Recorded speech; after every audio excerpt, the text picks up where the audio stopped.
Doing a little shed hunting today on this awesome piece of property. I don't have permission to bow hunt on, but I do have permission to shed hunt on. Nothing yet, still looking.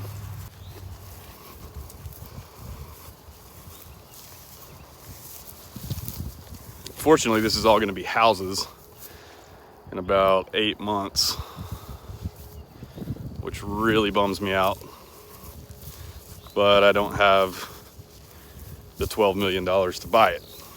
So there's that. I think there's deer in here though. It's a pretty good trail right through the middle of the field.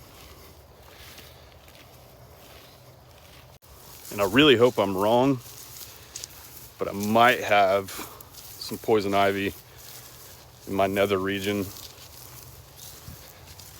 I really hope not. Luckily, I'm not super allergic to it because I've had it so many times in the past, but I feel pretty confident that it was on my hands.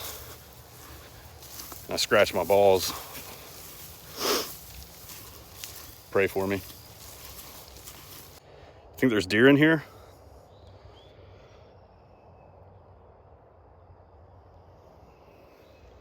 I do.